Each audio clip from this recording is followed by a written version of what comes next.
Dear students, আমার previous ভিডিওতে তোমার মেজদি উপন্যাসের পার্ট 1 আমি আপলোড করেছিলাম, যেখানে আমি তোমাদের এক্সপ্লেন করেছিলাম যে কীভাবে কেষ্ট তোমার নিশ্চিন্তপুর গ্রাম থেকে এসে রাজহাটে উপস্থিত হলো। ঠিক আছে, উপস্থিত হওয়ার পর আজকে আসার পর থেকে তোমার তার সঙ্গে কেমন ধরনের আচার ব্যবহার হয়, ঠিক আছে, কাদম্বিনী তার সঙ্গে কীভাবে কী ধরনের আচার ব্যবহার করলো। তো আজকে আমি সেকেন্ড পার্টটা তোমাদেরকে বোঝাবো, দ্যাট ইজ পরিচ্ছেদ 1, পরিচ্ছেদ 2, মোস্ট প্রবাবলি পরিচ্ছেদ 3 পর্যন্ত চেষ্টা করব কভার করার। সো দেখো, যখন হারান নাপিত তোমার কেষ্টধনকে নিয়ে রাজহাটে উপস্থিত হলো কাদম্বিনীর বাড়িতে, সেই দুপুরবেলার সময় ছিল, তাই না? দুপুরবেলার সময়ে কাদম্বিনীর উঠানে প্রাঙ্গণে এসে হারান নাপিত এবং কেষ্টধন উপস্থিত হলো। তোমরা নিশ্চয়ই জেনেছো যে প্রথম পার্টে আমি বলেছিলাম, যখন হারান নাপিত তাকে নিয়ে আসলো কেষ্টধনকে তার বাড়িতে, পরিচয় দিল কেষ্টধনের পরিচয় দিল হারান নাপিত এবং নিজের পরিচয় দিল। তখন জানার পরে জানলো যে, যখন কাদম্বিনী জানলো যে কেষ্টধন তার বাবার ছেলে, অর্থাৎ তার সৎ ভাই, জানার সঙ্গে সঙ্গে কিন্তু দেখো তোমার কাদম্বিনী কিন্তু সেকে অ্যাকসেপ্ট করেনি, কেষ্টধনকে অ্যাকসেপ্ট করেনি, সৎ ভাই বলে অ্যাকসেপ্ট করেনি। ঠিক আছে, সে বলেছিল যে তোমরা বাড়িতে যেখান থেকে এসেছো সেখানে যাতে ফিরে যাও। ঠিক আছে, তো তখন হারান নাপিত নানান ধরনের তারিফ করলো কাদম্বিনীর, যে তুমি এত বড় বাড়ির মেয়ে, ঠিক আছে, বড় বাড়িতে তোমার বিয়ে হয়েছে, যেখানে তোমার অনেক চাকর বাকর আছে, সেখানে কি একটা ব্রাহ্মণের সন্তানকে তুমি খাওয়াতে পারবে না? তো এই ধরনের তারিফ করার পরে, ঠিক আছে, কাদম্বিনী যাই হোক তোমার লাস্ট ফিনিশিং রাজি হলো এবং বলল যে থাকুক, কেষ্ট আমার বাড়িতে থাকবে। সো এই ছিল, কেষ্টকে রাখার জন্য সে রাজি হলো। তারপর হারান নাপিত যখন চলে যায়, অর্থাৎ কেষ্টকে সেই বাড়িতে রেখে হারান নাপিত বিদায় নিল সেখান থেকে। তো দুপুরবেলার সময়, সেই সময়ে তোমার কাদম্বিনীর হাজব্যান্ড, স্বামী, দ্যাট ইজ তোমার নবীন যে ছিল, নবীন মুখুজ্জে, সে তার ধানের চালের আড়ত থেকে মানে দোকান বন্ধ করে, বা দোকানের দুপুরবেলার সময় নর্মালি আমরা লাঞ্চ করি, তো বাড়িতে সে এসে লাঞ্চ করতো। কারণ অনেক সময় দেখো, তোমরা জানো, যাদের ব্যবসা বাণিজ্য আছে, তাদের দোকানঘাট সামনে হয়, বাড়ির সামনে হয়, তারা কি করে, সেই দোকানপাট বন্ধ না করে, কাজের লোক থাকলে দোকানে কাজের লোককে রেখে তারা লাঞ্চের জন্য আসে। তো ঠিক তেমনই তোমার নবীন মুখুজ্জে বাড়িতে আসলো দুপুরবেলার সময়। তো সে যখন বাড়িতে আসলো, দেখলো একটা ছেলে, অর্থাৎ কেষ্টধন, তাদের প্রাঙ্গণে বা বারান্দার মধ্যে বসে আছে। সে কাদম্বিনীকে জিজ্ঞাসা করলে, কে, কোন ছেলে, তার পরিচয় জিজ্ঞাসা করলো। তখন কাদম্বিনী বলল, এই যে এসেছে গো আমার সৎ ভাই, অর্থাৎ তোমার শালাবাবু এসেছে অনেক দূর থেকে, এখন তাকে তুমি দেখাশোনা করো, তাকে খাওয়াও দাও পড়াও। ঠিক আছে, এই ধরনের তো পরিচয় দিল যে কেষ্টধন কে হয়। ঠিক আছে, পরিচয় দেওয়ার পরে দুপুরবেলার সময় সো কাদম্বিনী বলল যে তোমরা তোমরা স্নান করে নাও, অর্থাৎ নবীনকে বললো এবং কেষ্টকে বললো যে তোমরা স্নান করো, স্নান করার পর তোমাদের খাওয়া দাওয়া আমি দিই। ঠিক আছে, তো সেই মতে নবীন এবং কেষ্টধন তাদের বাড়িতে যে পুকুর ছিল সেখানে গিয়ে স্নান করে আসলো। স্নান করে আসার পরে তোমার কাদম্বিনী খেতে দিল নবীনকে এবং কেষ্টধনকে। তো দেখো, নবীনকে খেতে দিয়েছে, নবীনের খাওয়া খেতে খেতে পেট ভর্তি হয়ে গিয়েছে। সো আছে না নর্মালি ভাত সাত আমাদের আরও লাগে কি না জিজ্ঞাসা করে, তো কাদম্বিনী জিজ্ঞাসা করলো নবীনকে যে তোমাকে কি আরও ভাত দেবো? তো নবীন বললো, না না, আমার হয়ে গিয়েছে, আমার পেট ভরে গিয়েছে, তুমি সেই ভাতটুকু কাকে দাও? কেষ্টকে দাও। তো সে কী করলো, কেষ্টকে ভাতটা দিল, কিন্তু সঙ্গে সঙ্গে বললো, ও এ কি দেখি, এ তো দেখি রাক্ষসের ছেলে, এ এত ভাত খায়। ঠিক আছে, এখন দেখো কেষ্ট এত দূর থেকে হেঁটে হেঁটে আসছে, সে নিশ্চিন্তপুর, সকালে খেয়েছে, দুপুরবেলার খাওয়া হয়নি, তো এত দূর থেকে হেঁটেছে, তার তো প্রায় খিদেই পেয়েছিল, খুবই খিদে পেয়েছিল, তাই সে একটু বেশি ভাত খেয়ে ফেললো। এই বেশি ভাত খাওয়ার সঙ্গে সঙ্গে কাদম্বিনী শুরু করলো তার, দেখো কাদম্বিনী কিন্তু মন থেকে তো ভালো ছিল না, জানোই, তার মনে হিংসা ছিল। তার জন্য শুধু তার স্বামী, তার ছেলে মেয়ে, অর্থাৎ পাঁচুগোপাল এবং টুনি, এটাই ছিল তার সংসার। এর বাইরে কেউ আছে কি না সেটা নিয়ে তার কোনো যায় আসতো না, অর্থাৎ সে ছিল একদম স্বার্থপর। তো তার সৎ ভাই যে এতখানি খেয়ে ফেলেছে, সেই দেখে সে তার ভাইকে টিটকারি মারতে শুরু করলো। ঠিক আছে, তো টিটকারি মারলো যে এত দেখি রাক্ষসের ছেলে এত ভাত খাচ্ছে, কদিন পর তো আমাদের ধান চালের আরও বিজনেস ব্যবসা শেষ হয়ে যাবে, আমরা ভিখারি হয়ে আসবো, আমরা পথে এসে যাব, আমরা দেউলিয়া হয়ে যাব। এই ধরনের কথা তোমার কাকে শোনালো? কেষ্টধনকে শোনালো। আর যখন কেষ্টধন এই ধরনের টিটকারি শুনলো না, সে খুবই দুঃখিত হলো, তার মনে আঘাত লাগলো। কারণ দেখো, এই ধরনের কথা কেষ্টধন এর আগে কখনো শোনেনি। নো ডাউট কেষ্টের মা তোমার কি ছিল? গরিব ছিল। তিনি কি করতো? ধানের থেকে যে চালটা হতো সেই চালকে ভেজে মুড়ি বানাতো, মুড়ি বানিয়ে মানুষের কাছে বিক্রি করতো, বিক্রি করে যেমন তেমন করে তাদের সংসার চলাতো। কিন্তু সেই খাওয়া নিয়ে কোনদিনও তার ছেলে কেষ্টকে অভাব দেখতে দেয়নি, অর্থাৎ খাওয়া দাওয়ার দিক থেকে সে কখনো কোনো অভাব দেয়নি। ঠিক আছে, যদিও অভাব ছিল খাওয়া দাওয়ার ক্ষেত্রে, আছে না আমাদের মা বাবাদের একটা কথাই আছে না, নিজেরা না খেলেও কিন্তু তাদের ছেলে মেয়েদেরকে নিশ্চয়ই তারা খাওয়াবে যেমন করেই হোক। কোনোদিনও কেষ্টর মা তাকে এই অভাবটা ফিল করতে দেয়নি। কিন্তু এই প্রথমবার সৎদিদির বাড়িতে এসে, কাদম্বিনীর বাড়িতে এসে এমন ধরনের কটূক্তি সে শুনল। শোনার সঙ্গে সঙ্গে তার চোখ দিয়ে জল ঝরঝর করে বয়ে আসলো। ঠিক আছে, তো গেল সেদিন, এইভাবেই সেদিনের দুপুরবেলার সময় কাটলো, সেদিনটা গেল। তো এখন দেখো, কাদম্বিনী কিন্তু তোমার কেষ্টকে এমনই বাড়িতে রাখেনি যে তাকে এসেছে কুটুম হিসেবে রাখবে, খাওয়াবে, দাওয়াবে, পরাবে, তার জন্য না। কাদম্বিনীর মাথায় বুদ্ধি ছিল যে ও কী করবে? কেষ্টকে দিয়ে বাড়ির সব কাম কাজ করিয়ে নেবে। ঠিক তেমনই দেখা গেলো পরের দিন দুপুরবেলায় বলো কিংবা সকালবেলার পরিবেশই বলো, ঠিক আছে, প্রায় ধরে নাও দুপুরবেলায় আমি বলবো, মোস্ট প্রবলি দুপুরবেলা।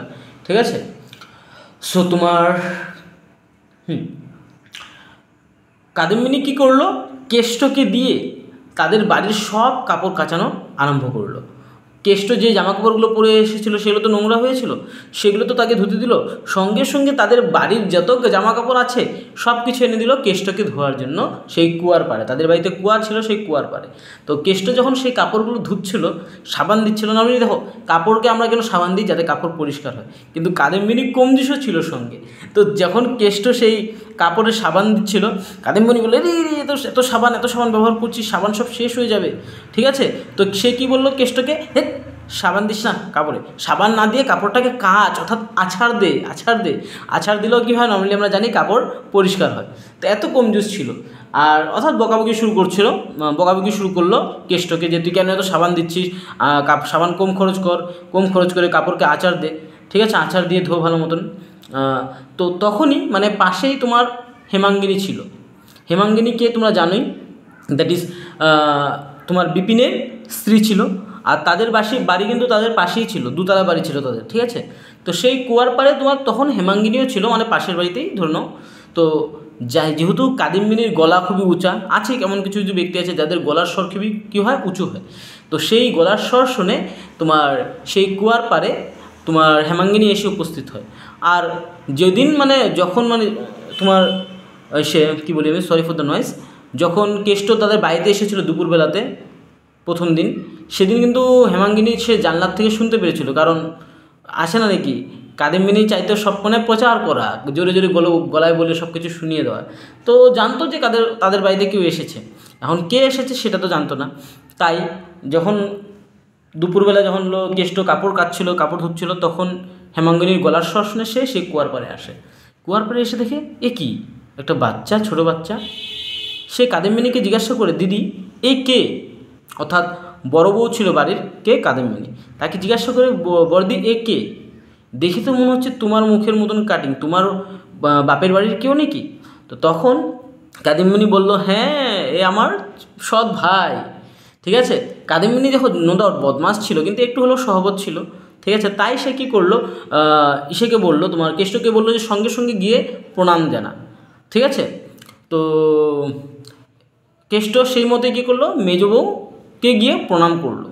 আর তোমার প্রণাম করার সঙ্গে সঙ্গে তোমার হেমাঙ্গিনী তাকে আশীর্বাদ করলো যে তুমি দীর্ঘজীবী হও, বা এমন কিছু বলেছিল যে তুমি আরও বড় হও।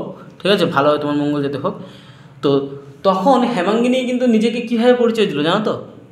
হেমাঙ্গিনী কেষ্টকে বললো, তুমি জানো আমি তোমার কে হই? আমি হলাম তোমার মেজ দিদি।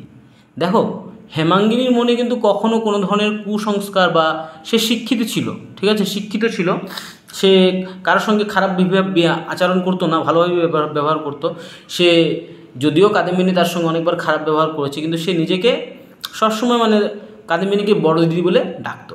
এখন দেখো বাড়ির বড় বউকে বড় দিদি বলে যদি হেমাঙ্গিনী ডাকে, তো নিশ্চয়ই হেমাঙ্গিনী কী হলো, বাড়ির মেজ বউ। আর যেহেতু কাদম্বিনীর ভাইকে তোমার কেষ্ট, তাই সে বলল আমি হলাম তোমার জন্য মেজ দিদি, ঠিক আছে। এই বলে পরিচয় দিল। পরিচয় দেওয়ার সঙ্গে সঙ্গে এখন দেখো শিক্ষিত যেহেতু না ও, তো ও তো অন্যায় সহ্য করতে পারে না হেমাঙ্গিনী, তাই সে অল্প কটূক্তি করলো যে দিদি এ কী করছো তুমি, একটা ছোট্ট 14 বছরের ছেলেকে দিয়ে তুমি এতগুলো কাপড় কাচাচ্ছ, এতগুলো কাপড় ধোয়াচ্ছ, তুমি তো বাড়ির চাকরকে দিয়েও এত কাপড় ধোও না, তো এত ছোট একটা বাচ্চাকে দিয়ে কেন এসব করাচ্ছ।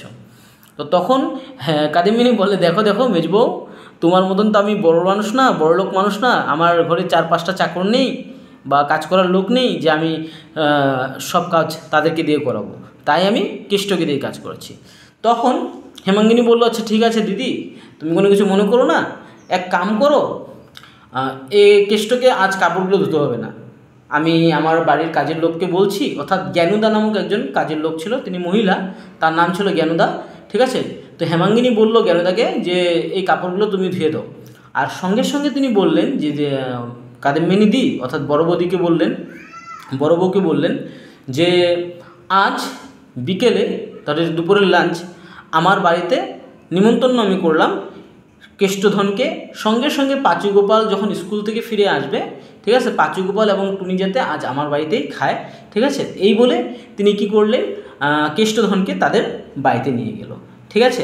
বাড়িতে নিয়ে যাওয়ার পর তাকে তো সেখানে, এখন যেহেতু দেখো হেমাঙ্গিনী ভালো মনের মানুষ ছিল, তো বাড়িতে নিয়ে গিয়ে সেই দুপুরের খাওয়া খুবই ভালো করে তোমার কেষ্টকে সঙ্গে পাঁচুগোপাল, টুনি এবং তোমার হেমাঙ্গিনীর ছেলে মেয়ে যেটি ললিত আর উমা, এই দুজনকে খুবই ভালো মতন খাওয়ানো মানে দুপুরের তোমার নিমন্ত্রণতে খাওয়ালো, ঠিক আছে। এখন খাওয়ানোর পরেও আমাদের বাঙালি সমাজে একটা নিমন্ত্রণ এসে একটা মানে একটা কথা আছে যে যখন কোনো বাড়িতে অতিথি আসে বা কুটুম আসে, তাদেরকে আমরা কী করি, খাওয়া দাওয়ার পরে তাদেরকে কিছু নতুন জামা কাপড় দেওয়ার চেষ্টা করি। তো সেই মতে হেমাঙ্গিনী তোমার কেষ্টধনকে কী করলো, একটা নতুন জামা কাপড় দিয়েছে। তো এইভাবে জামা কাপড় দেওয়ার পর দুপুরে খাওয়া দাওয়া করে সেরে যখন তোমার পাঁচুগোপাল আর কেষ্ট তাদের বাড়িতে ফিরে আসলো, পাঁচুগোপাল কিন্তু বদমাশ ছিল খুবই, ঠিক আছে। আচ্ছা না, গ্রামের ছেলে হলে কী আছে, আজকাল অনেক দেখো সমাজ পরিবর্তন হচ্ছে দিন দিন, তো আগের সমাজেও মানে অনেক লোক আছে যারা মানে গ্রামের ছেলে মেয়ে হলেও কী হয়, বদমাশ হয়ে যায়। তো সে নেশা শেষা করতো, বিড়ি সিগারেট এগুলো খেত, ঠিক আছে। তো খাওয়া দাওয়ার পরে আছে না নাকি দুপুরের বেলা খাওয়া হয়েছে, একটু আরাম করার কথা আসে, তো তোমার পাঁচুগোপাল এত বদমাইশ, সে খাওয়া দাওয়া করার পরে ঘরে গেল, তার রুমে নিয়ে গেল কাকে, কেষ্টকে রুমে নিয়ে গিয়ে সে কী করলো, টান হয়ে শুলো, ঠিক আছে, টান হয়ে শুলো এবং কেষ্টকে বললো আমি বহুত টায়ার্ড হয়ে গেছি, তুই আজকে আমার পাওটা টিপে দে। তো কেষ্ট তো একদম সাধারণ বালক না, সাধারণ মনের মানুষ। তো সে কী করলো, সেই পাঁচুগোপালের কথা মতো তার পাও টিপে দিল। এরপরে যখন সন্ধ্যা হয়, সন্ধ্যা হওয়ার পর আচ্ছা না, আমরা অনেক সময় আমরা ডাকি, ঠিক আছে। তো কাদম্বিনী কেষ্টকে ডাকে, হিরে কেষ্ট কোথায় আছে, এদিকে আয়। তো কেষ্ট যখন কাদম্বিনীর কথা শুনে বাইরে আসে সন্ধ্যার সময় ধরুন, তখন দেখে যে হিরে কেষ্ট তো নতুন জামাকাপড় পরেছে, কী ব্যাপার, এই যে নতুন জামাকাপড় পরেছে না, পরার সঙ্গে সঙ্গে দেখো কাদম্বিনী নিজেও কোনো কিছু করবে না, অর্থাৎ কেষ্টর জন্য সে নিজেও কোনো কিছু করবে না, কিন্তু অন্যকেও করতে দেবে না, সেটার মধ্যেও তার হিংসা। তো সে কি বললো, এই যে মেজবউ আমার ভাইটাকে নষ্ট করবে গো, অর্থাৎ নবীনকে এইসব কথা বলতে শুরু করলো কাদম্বিনী। তো তুমি যেই হোক, তুমি একটা কিছু ব্যবস্থা করো যাতে কালকে থেকে সারাদিন বাড়িতে না থাকে কে, কেষ্ট। কারণ কেষ্ট বাড়িতে থাকলে কি করবে না, কারণ কাদম্বিনী তো রেখেছিলই তাকে কাজ করানোর জন্য, ঠিক আছে। তো এই বলে সে বিপিনকে বলল যে তুমি কোনো ব্যবস্থা করো যাতে এটাকে কাজে লাগানো যায়। তো সেই মতেই বিপিন পরের দিন তাকে কি করলো, কয়েকদিন যাওয়ার পর তাকে তাদের যে ধান চালের আড়ত ব্যবসা ছিল, সেই ব্যবসার মধ্যে যে দুজন লোককে রেখেছিল সে, অর্থাৎ নবীন মুখর্জি যে দুজন লোককে রেখেছিল, সেই দুজন লোকের মধ্যে একজনকে ছাঁটাই করে, অর্থাৎ একজনকে কাজ থেকে বিদায় দিয়ে এই যে একজনকে সরালো, সেই জায়গায় তোমার কেষ্টকে ঢোকায় আর কেষ্টকে কাম করানো আরম্ভ করলো। তো আজকের জন্য এই সেকেন্ড পার্ট এখানেই শেষ করি।